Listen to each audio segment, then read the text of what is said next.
I know this is the Bo Burnham shot. Fuck off. I had the craziest stream. I had the best stream ever. I was having a fist fight with a bald guy. We were in an alleyway and I was fucking him up. He was fucking me up. But as I was going fisticuffs to this guy, I realized that there was a soundtrack playing for me. There was actual like video game OST happening in the background of this fight. And it really added to the suspense of it. It was really good. We go at it, and I hit the final blow. I end up winning. And as I knock him down, the breakdown of the song happens, and it sounds really good. It sounds way too cool. But yeah, as I dropped him dead, as I hit the final blow on this guy, I started paying attention to the song that was playing, because it was awesome. And then because I started focusing on something in the dream too hard, I woke up. But I remembered the main riff from that song, and I immediately put it into my voice memo when I woke up. And then I got out of bed and immediately went to work. There was nothing else to do. The universe gave me my project for the day, and you know my boy had to see it through. My boy is me. I'm referring to me. So the first step was taking the voice memo and transposing it to the guitar.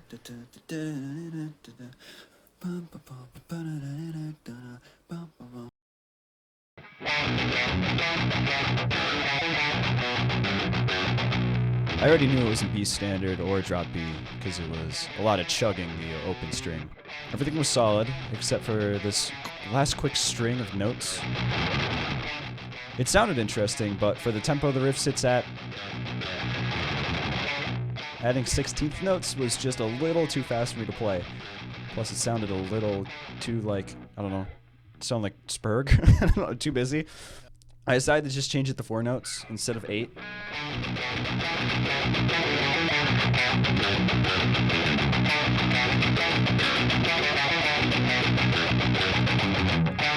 I really liked the change of rhythm in the 16th notes, but it just felt like a bit too much. You lose the rhythm a bit with the 4 notes, but I don't know, it wouldn't take me 20 hours to record. With the fundamental riff down for the song, I started noodling to find new stuff to add to it, and at the time I was learning Lamb of God, Laid to Rest. So I leaned a bit into that and made a power chord variation of the first riff to kind of act as like the heavier version to play in a separate part.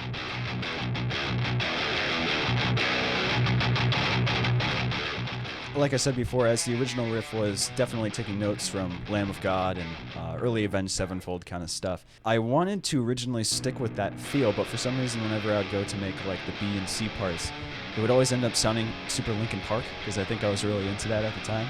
And, there's nothing better than a good old-fashioned, whatever that chord is, I don't know. I'm too lazy to figure it out. Someone will tell me what it is. So I just leaned into that as well. I figured I would try and make the cool Linkin Park chorus thing and see how I could find a way to meld the two together without it sounding too out of place.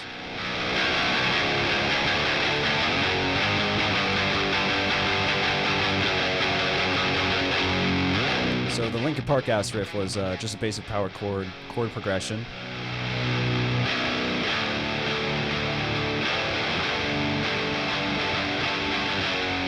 That felt kind of empty on its own, so I started trying to add stuff on top of it, just single note melodies, but I stuck to classic octave shifting kind of sound on top of it, and that sounded really good.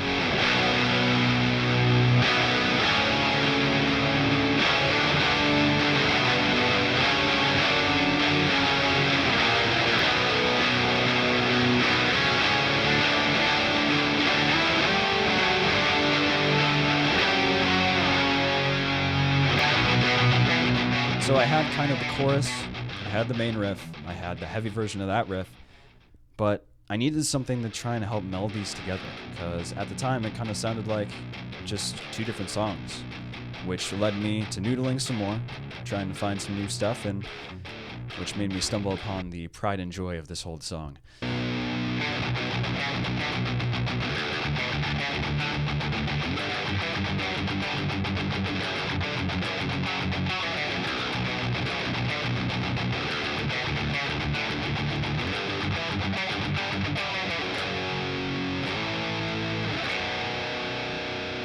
which I had to play after the recording of this video, because of course, the one session I actually recorded the cool shit in is the one I forgot to hit record for! The next morning I sat down and got to work on making the transitions and the fabled breakdown of the song. Transitions were easy. It was just one transition that I came up with after a little bit.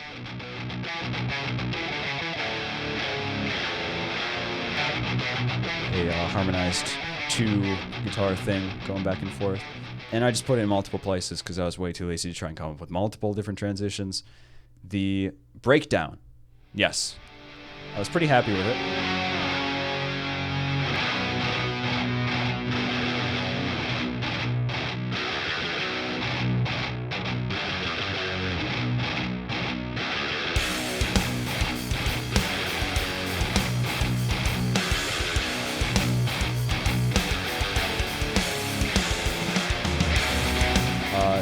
It made a nice change of pace to the rest of the song. I think it really just added the extra layer of just rhythm shifts that it really needed, because it kind of just felt like it was looping the same thing over and over again. Now for the drums, I've just been using programmed drums. So I got to my electric kit and tried to see if I could record these parts myself. I could get the slower parts down pretty well, but if there's one thing I'm bad at on the drums, it's fucking blast beats. I can't do blast beats to save my life. And especially when I have to do crazy, unique kind of patterns with the kick, like what I programmed, which sounded good with the song.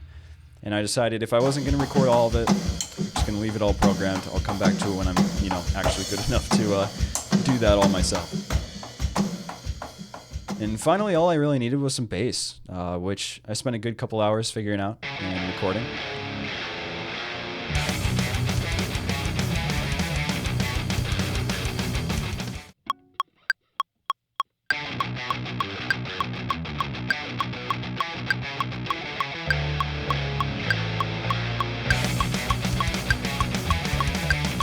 Which led me to the final product, or as far as I was willing to take it at the time, as I can't fry scream just yet, so no vocals.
And with that, I closed the program and turned off the camera and dropped the whole project for about 3 months. For whatever reason, I couldn't bring myself to finish it. It just felt half-baked at the time.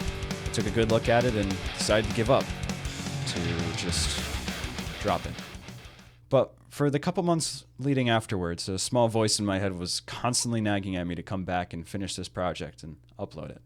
So I sat down and I gave it a listen.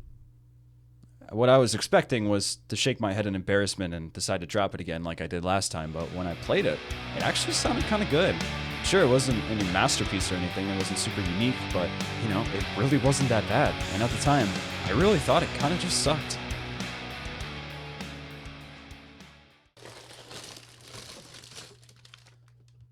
And that brings me to the actual points of this video, which is, to give it like a whole Dora Explorer, here's the lesson at the end of the video kind of thing. At the time, I was incredibly hard on myself for trying to make this song. And past this point, I lost concentration and struggled to make my point. I was trying to be clever and quirky and interesting with this whole shot, but I have the brain of a goldfish and can't do more than one thing at a time. So when I try to do a task with my hands, while explaining a complex point on creating art, I end up sounding like a lobotomy patient. So, I'm just doing a voiceover now. Anyways, while I was writing that song, I was incredibly hard on myself. I judged and criticized everything I played as I was making it, and it made me second guess everything I did. I never felt comfortable just making the thing. And it made me second guess everything I did. I never felt comfortable just making the thing. And why is that? Well, I was comparing myself to all my favorite artists, YouTubers, musicians. I listened and watched all their stuff all the time, and wanted so badly to make something that made me feel the way those songs and videos made me feel. I wanted to be like them, and that's the goal, which is a good goal to have, I believe, and a goal I would assume many artists of any kind have, a goal you may also have, I imagine. But there's one problem with it. What happens when you try and actually make something of your own? Well, you do your day's work, you write your guitar riffs, put down the first layer of color on a canvas, or write a first 2 paragraphs of a book, and then after doing so, you tend to feel underwhelmed, annoyed, antsy, or at worst, indifferent, bored.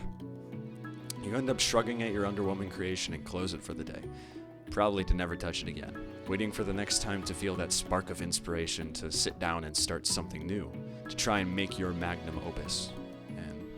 That's what it is, isn't it? And when you sit down to make something, then stop when it doesn't turn out how you wanted it, only 30 minutes after starting.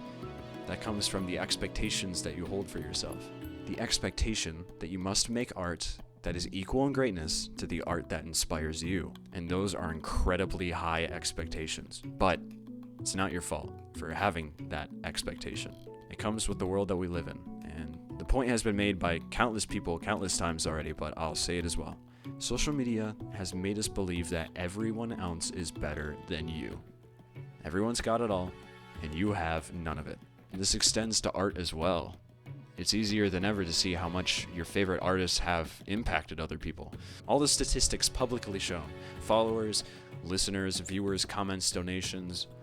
Not only does your favorite artist have amazing work that inspires you, but you get to see all the people giving them accolades, all the likes and hearts, the heartfelt comments on their posts. They make cool shit, and you get to see everyone throwing them flowers. They seem to be on top of the world. They've reached the peak of the mountain, and here you are at the bottom, looking up at the peak. Maybe one day I can be that. A master of my craft, loved by many. You know what? I'm gonna sit down and make that dream come true right now. I'm gonna make a song that will make Bach rise from the dead and bow to me. I'm gonna be the next big thing. The world will hold its breath as I release the most beautiful shit anyone's ever laid eyes on. All of my favorite artists are gonna follow me on Instagram. And this is what you're thinking about as you put your first stroke of paint on the canvas, as you put down the first note of a melody in your DAW. Okay, so today we're gonna cook up a sick beat real quick. This is gonna be the best thing I've ever made in my life, and this is gonna make me millions of dollars. So let's get started. All right, so we're gonna need a sound.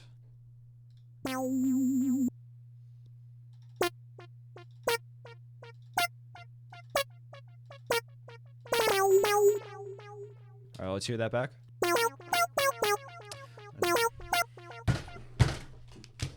I'm fucking done!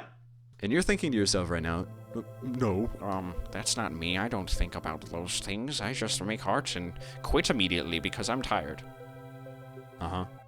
Keep thinking that, buddy. Everyone thinks this way, at least to a certain extent, and that's fine. But I'm just trying to make you aware that this mindset will either hinder your progress or bury you alive. The dream is to be something great, to make something great. So when you try and make something and it isn't great, well, something obviously isn't working. You probably just don't know enough. You need to go do more research, more planning.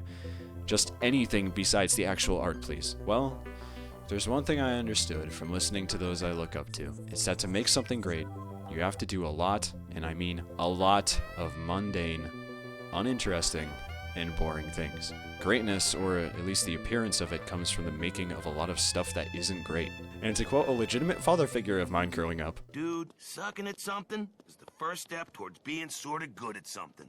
and that's really the entire point I'm trying to make with this, which, oh my god, Jake the dog just summarized everything I was trying to say in about 3 seconds.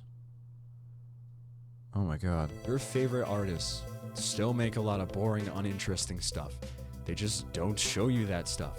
And if you go online, there's plenty of examples of people held at high regard, making things that, weren't really that great. You can find plenty of them, especially the writers and directors. Holy shit.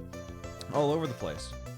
But the reason they're the people they are is because they were willing to make those things. And I guess for a couple examples, here's my presentation. Have you ever seen Red Hot Chili Peppers? Wait, this is for a different video. Fuck. Have you ever seen Red Hot Chili Peppers' first album? I bet you fucking haven't. I mean, it's not bad. I want to listen to it a second time though. True men don't kill coyotes. He says it like that. I'm accurate. He says it like that in the song. True men don't kill coyotes. True men don't kill coyotes, and I'm definitely a false man. I kill domesticated dogs for sport. Scott Cawthon has a laundry list of games he made before he even got close to Five Nights at Freddy's. A classic example I was made aware of from Pirate Software is Fart Hotel, the game that came out the same year as Five Nights at Freddy's. Also a game which is probably contested for my favorite out of this list is Pimp My Dungeon, which is a balloons tower defense game, except instead of balloons and monkeys, it's vampires killing vampire hunters. Some shit that sounds good. Peter Jackson, the director of the Lord of the Rings movies, the Hobbit trilogy, he made a movie called Dead Alive once. It's on YouTube. Get a friend, get together, friend movie night. This is literally just 3 examples that I could find in like 5 minutes. Everyone has these things. Everyone has the movies that are dumb. Everyone has the songs that are bad. Everyone has the books that no one should read. But that's the part of the process that everyone forgets. You must remember that your heroes are just people making dumb shit most of the time, just like you. The only thing keeping you from making steps towards being like your heroes is that you don't want to go up the steps at all. You just want to walk forward and magically be standing on the peak, which is impossible. The magic happens in the climb. You make your way to that ideal you through walking up those steps, one at a time.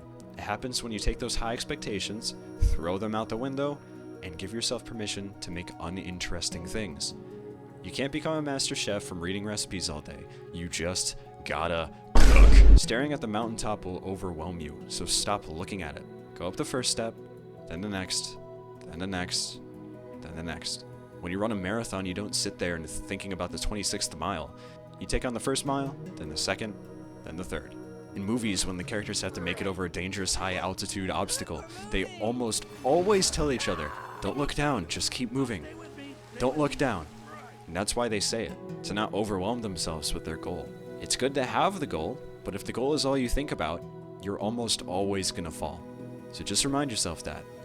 The only way to make the art that you want to make eventually is to finish making those songs, those drawings, those stories that didn't live up to your crazy expectations. The boring projects, work on those, and let them be what they're going to be. Make the bad thing, then go make the next. Don't soil your creations with your fucked up expectations, and if you do that, you'll make a lot more stuff. And even potentially, some pretty good stuff. It just takes time. Years even. Almost always years. And you gotta be okay with that.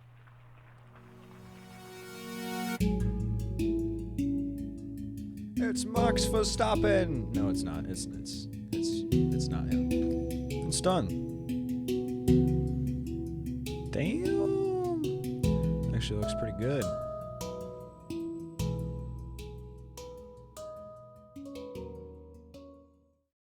Niggas say how they used to build the pyramids, how they used to do that, They used to be 90 fucking feet tall, nigga.